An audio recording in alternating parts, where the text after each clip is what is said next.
Hello and welcome back to my studio, to all of you, my cozy creative owlets. If you're new here, my name is Melanie, that's me, and we are coloring inside my coloring book, Whimsical Witches today. If you don't have a copy of this book yet, you can get both a printed or digital download copy from either my Etsy shop or my website, theswimmingowl.com, and I always leave the links to those places below so you can find them really easily. Today we are coloring this Moonlit Woodland Witch, or Fae, or Fairy, or Enchantress. You can call her whatever you'd like. And we're coloring it because a subscriber requested this one. Thank you so much, Adela, for this suggestion and challenge. I'm tucking a piece of cardstock behind my coloring page because I will be using alcohol markers.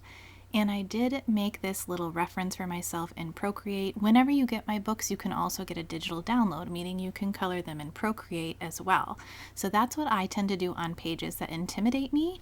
And I'm not gonna lie, coloring a portrait intimidated me. I was nervous, but I appreciated the challenge, Adela. So here we are picking out the colors off of my Ohuhu alcohol swatch sheet that are somewhat similar to the plan I made in Procreate. So I am shopping for my art supplies to begin with. I find it really helpful to go ahead and grab the colors out at the beginning that I'll be using for the whole page, or for the most part. A lot of times I'll forget a small bit and have to go back and pick out another color.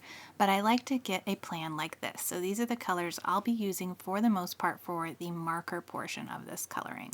And that helps me feel less overwhelmed when I go to start coloring.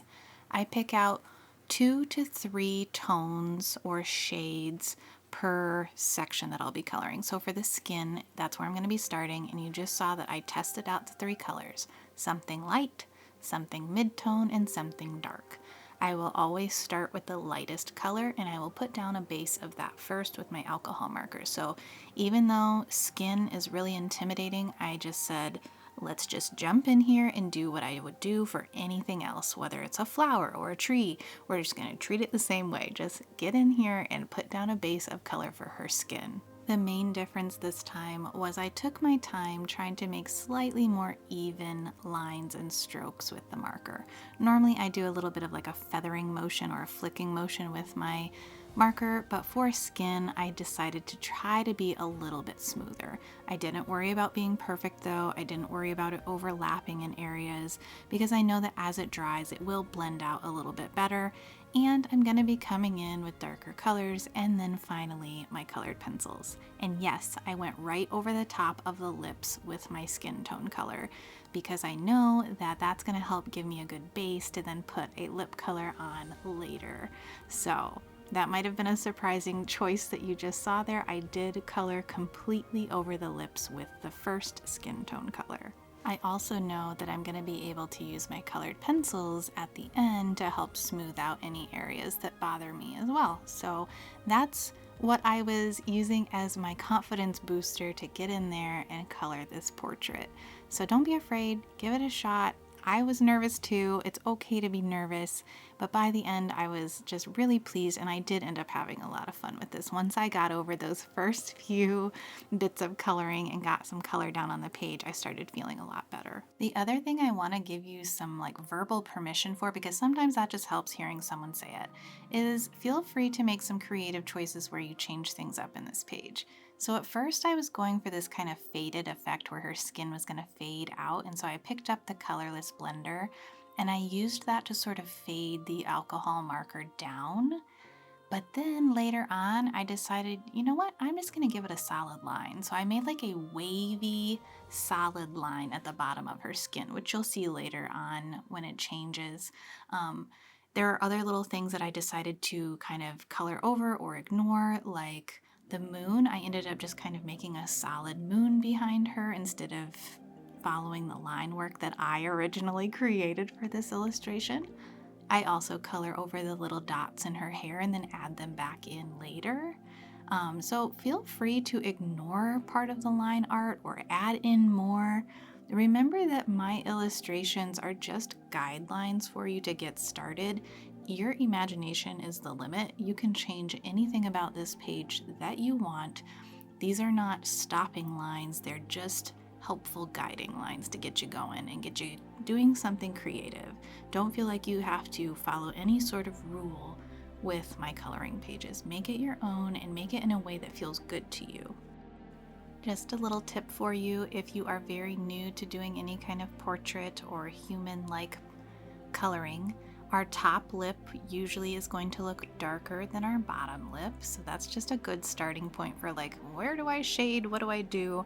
Make the top lip a little darker. Make any edges of things usually are going to have a bit of a shadow, especially on the sides of the nose and where the hair overlaps over the face. It should be darker underneath that bottom lip.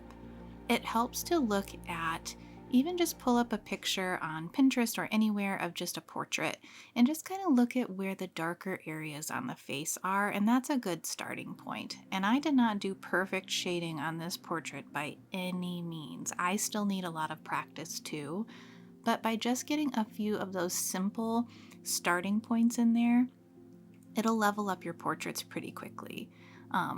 And that just takes practice and just kind of paying attention to what light and shadow typically does. But again, this is for fun. This is using our imagination. It's made up, so it also doesn't have to look realistic at all.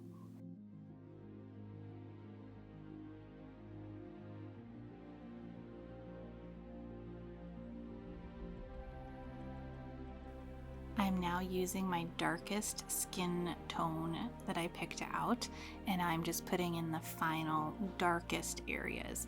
The area beneath the chin, where the neck kind of is right under the head, should be one of your darkest areas by far.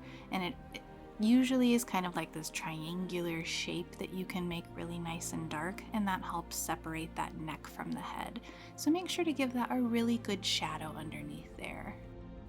As I've been watching this back and watching these really dark shadows go in, each time I almost want to gasp, like, oh my goodness, that was really harsh. But they blend and start to fade back into the other colors, because I have to always remind myself that these alcohol markers move, just like watercolor. Just let it do its thing. Let it do its blending magic. It's all going to be okay.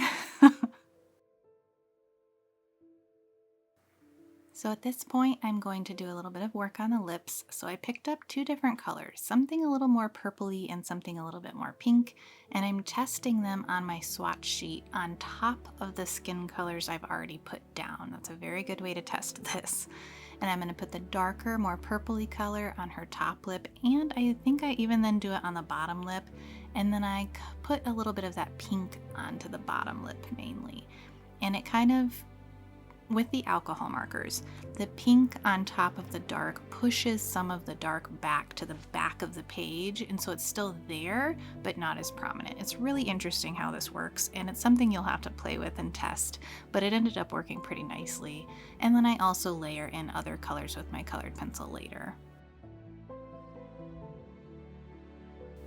And as your layers are starting to dry, remember you can always come back in with the same exact alcohol marker color and create shadows over the top of the layer you've already put in there, because by just putting on a second layer, it's going to darken it in a little bit more. So this is that, I used that same lip color to make a little bit more of a shadow on that top lip. And now I'm going to add some nice glowing eyes.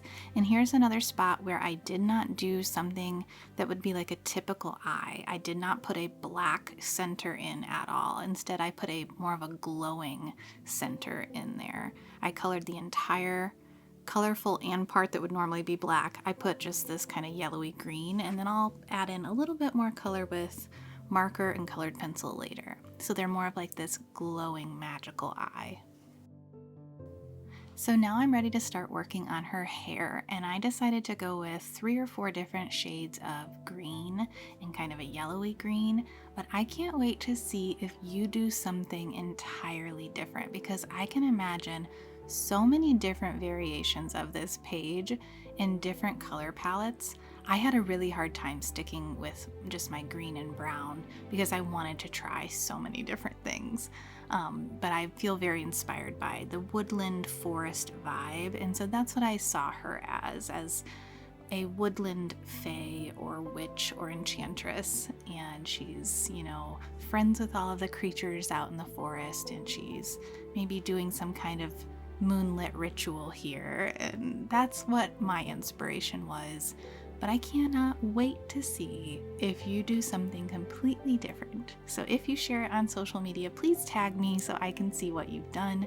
Just tag me at the Swimming Owl so that I can come cheer for you and share and talk about you and brag about you and enjoy your creative work too.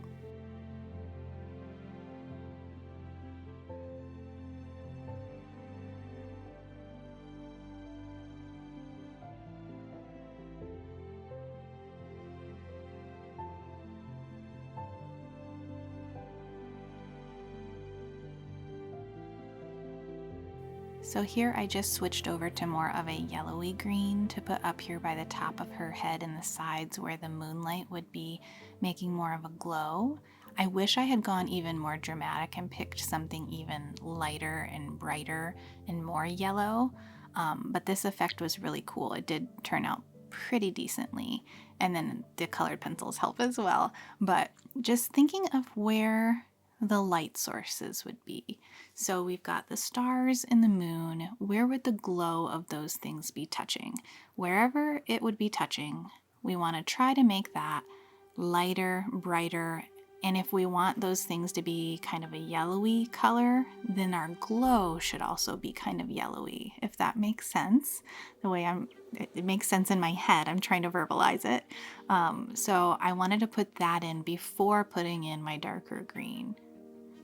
And then I'll come in with a few little accent areas or shadowy areas with my darker greens in those limey green colors as well.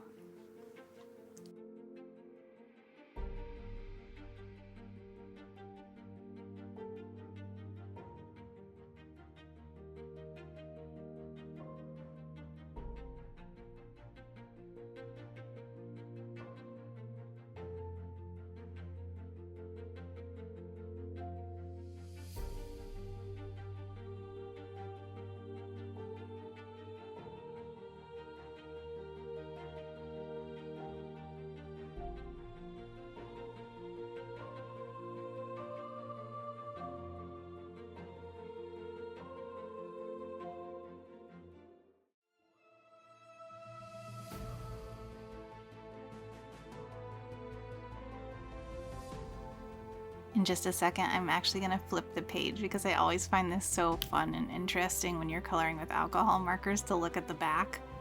It looks almost as pretty as the front, doesn't it? I think that's so fun to do that.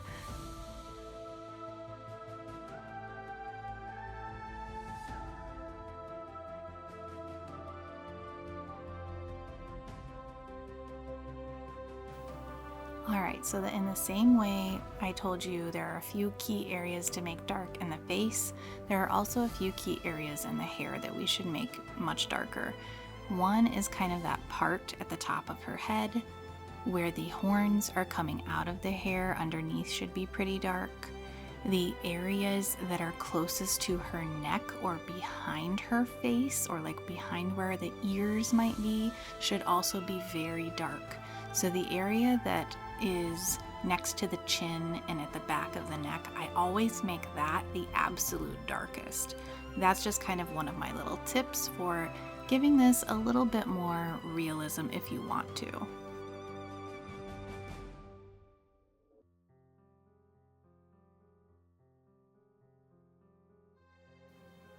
Alright, so at this point I have switched over to a warm yellow, and I'm going to use this for both the kind of botanical leafy detail here on her neck and the moon. I'm going to be using the same color for both of those elements.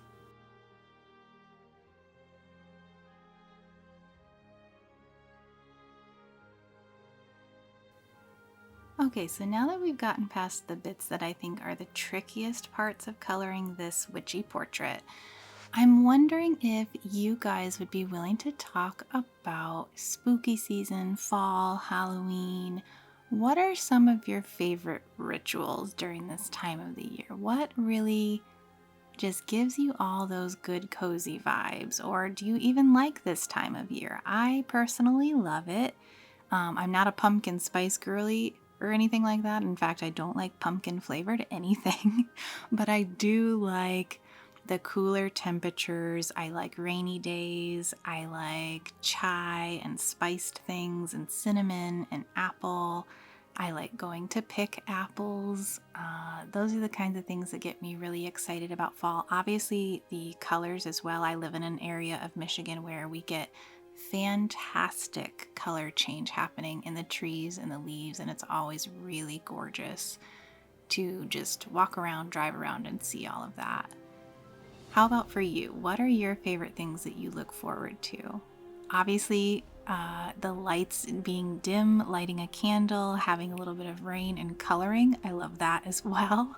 That's very cozy, and sipping on something warm and comforting. But tell me down below what you get most excited for about this time of year, if you do get excited. It's okay if you don't. I understand that the change can be hard for some people, and knowing that colder weather is coming, I totally respect that and get that. But there are bits of magic that I look forward to during this time of year for sure. I'm also a lover of scary movies, and this is the time of year when I will indulge and watch a ton of those. Probably not great for my mental health, but for whatever reason, I do really enjoy them. I also tend to read a lot more during this time of year, and at that, again, I will usually read those creepier, scarier books on my list. Apparently, I just enjoy being creeped out sometimes, and I've enjoyed that since I was a teenager, maybe even younger. So I don't know where that comes from, but it's the perfect time of year to indulge in that for just a little bit.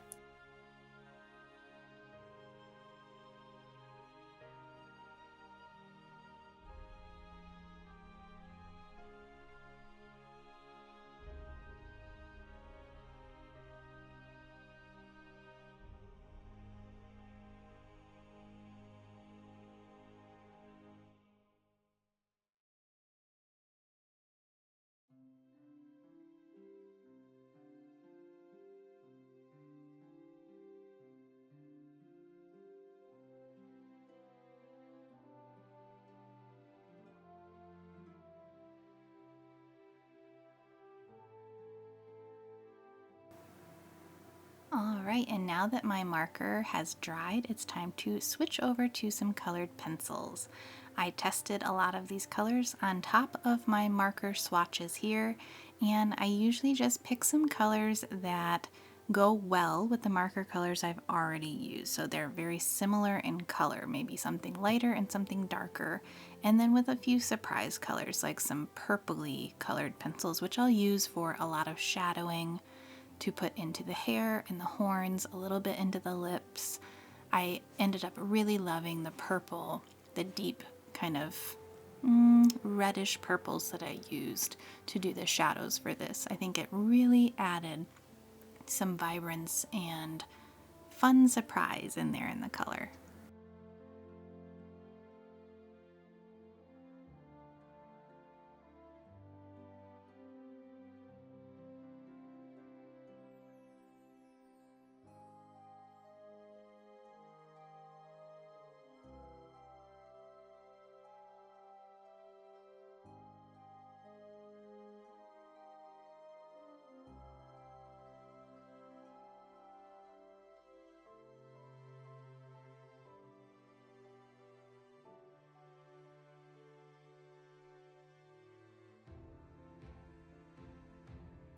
So lately I've been using almost exclusively these Prismacolor Premier colored pencils for my toppers. However, I think for my next color along, I'm going to be using the Ohuhu colored pencils on top of the Ohuhu alcohol markers to test this out. So I've been doing something kind of fun and unexpected, and I never thought I would, but I started applying for some samples on TikTok from different art supply companies, and I started getting approved for quite a few of them, which shocked me. I just thought it was a shot in the dark and it would never happen, but a lot of these companies did end up sending me things in exchange for me making them some videos talking about the product. So I thought, well, that's fair. These are some really fun things that I want to try, and making a video that takes a couple hours which I know that sounds insane, for me felt worth it. So, and one of those things that I got were some Ohuhu colored pencils. So I think for my next color along, I'm going to be testing those out in a full scale, full on coloring page. I tested them on one of my testing sheets in the front of my Whimsical Witches book on a potion bottle, and I was so impressed with that little test. Also, I just want to say, like, the build of those Ohuhu pencils blew me away. Dare I say, they felt and they look better than the Prisma Premier pencils. I know, gasp. What are you talking about? I was very shocked too. So I want to see how they hold up in a full-on coloring page. If you have those pencils, let me know. What do you think about them? What do you think in comparison to the Prismacolors? Because to be quite honest, I've been kind of surprised by the body of these pencils. The writing, I'm losing my words here. The writing on the wood of these pencils is like flaking off, doesn't really look great on these Prismacolors. Sometimes it's hard for me to even read what the code is on the pencil. But on the Ohuhus, like, it feels like it's built so much better. I'm probably going to take some heat for this, and I understand if you feel attacked. But let me know. Let me know your thoughts below. If you've used both, if you own both, what do you think? What are your thoughts on that? I think I'm also just baffled by the fact that these Prismacolors are supposed to be very, like, premier, right? Like, very a high standard. Yet the price point, when you compare the Prismacolors to the Ohuhus are so much more affordable, yet the outside actually feels premier and feels like it's gonna hold up, and I can read everything on the barrel. That's the word I wanted earlier. I can read everything on the barrel so clearly. It feels good to hold. I'm a little bit confused on how and why the Ohuhus feel and look better but are more affordable. So if you have any insight on that, let me know that below too. Some of the other products I've been really lucky to receive in exchange for some video coverage have been some detail watercolor brushes, which I ended up genuinely loving. Some acrylic markers, again, I've been very impressed and enjoyed using them. Those were also from Ohuhu. I got some pastel acrylic paints from Mead and Art, which I really loved. What else? Some watercolors and watercolor paper. So I've been having a lot of fun. If you'd like to see any of those product showcases, they are over on my TikTok page, and I've shared mostly those kinds of videos in the last couple of weeks because you only have 14 days to make a video for those samples after you receive them if you want to stay in good standing and keep getting samples, or the chance at samples, I should say. You don't always have to get approved, which I've gotten denied by many things as well. But I've felt very lucky to get what I have gotten so far, and I've actually enjoyed all of the things that I've picked out and requested so far anyway. So it's been kind of fun, and if you'd like to see that journey, you can find me over on TikTok at The Swimming Owl, and you can see some of those videos. Alright, so at this point I'm putting in some of my last bits of colored pencil detail before I put in my final acrylic marker touches. And right now I'm using that color I was telling you about, that kind of deep purple, and I'm putting it into a lot of the shadowy areas, which definitely took this page from being like okay in my mind to, ooh, okay, I really like this. It gave it the drama that this fae or enchantress or witch really needed. And vibrancy as well, vibrancy into those shadows. I mostly put this into the hair and the horns and the lip, I believe. However, I think this also could have looked really nice on the neck, especially where the chin and the neck meet in the illustration. I think that could have looked really nice if I had just been brave enough to do it. So if you're kind of following along with similar colors, let me know if you try it. Maybe it will help take your page up another notch and give it even more magical, mysterious vibes with some deep shadows. I can't wait to see what you do.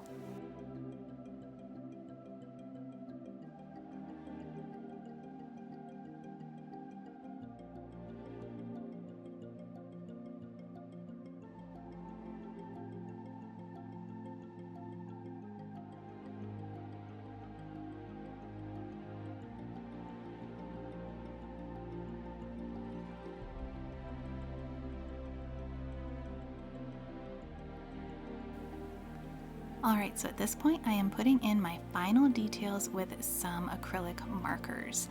This one here is actually from one of those samples I was just telling you about. That's the Ohuhu acrylic markers. They have both a larger tip and then a detail tip. I'm using the detail end of the kind of brassy gold color, and I'm using this to cover up or create the little details in her hair, on her face, on the leaves. I'm giving a little bit of a glow to the outside of her hair, and it's not translating well in the video, but it looks much better in person. It gave it definitely more of a mystical feeling, and I liked how this worked. If you've ever wanted to try putting a little bit of acrylic marker on top of your coloring page, this is your sign to give it a shot. It was really fun, and I really liked the effect that it gave, that sparkly, magical touch. Just make sure that when you're done coloring, if you do use acrylic marker on top, let this page dry overnight before you close your book. And then also consider putting a piece of scrap paper on top of this coloring page before closing the book. That way it doesn't stick to the page before this one and potentially ruin the line art and bleed through or anything. So just a couple of precautions to take if you do put acrylic marker on your coloring page.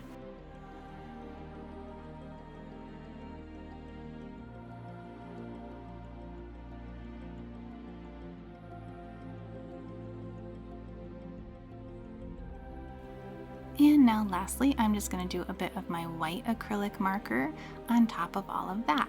And my technique for this sometimes is I'll dab it on, and if it feels a little bit too stark or harsh, I take my finger and I just kind of blot it a little bit to soften that white.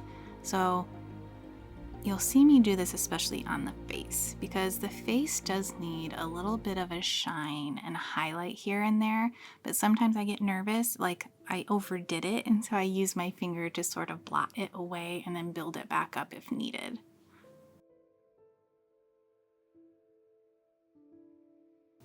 Alright, I'm just putting in the finishing touches on my woodland witch here, and I had so much fun working on this challenging portrait, and I hope you colored along with me, because it's always so much more fun to create together.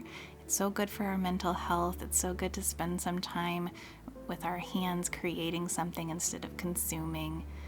And I hope that I will see you again soon for another color along. If there are any specific pages you would like to see me color this fall and winter, let me know below and I will add them to my list. Like I said, this was a subscriber request right here. So yes, I do color what you ask me to color along with you.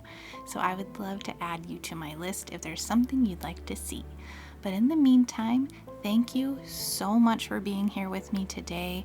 If you are new here, please consider liking and subscribing so that you can see more color alongs with me in the future. But in the meantime, happy coloring. I can't wait to see you again next time. I hope you have a really wonderful fall and you have a really cozy season. And stay tuned, because I think in my next color along I'm going to be revealing some really fun announcements, and it's more than one, so it's going to be a fun one, and I can't wait to share those little secrets with you. So see you next time.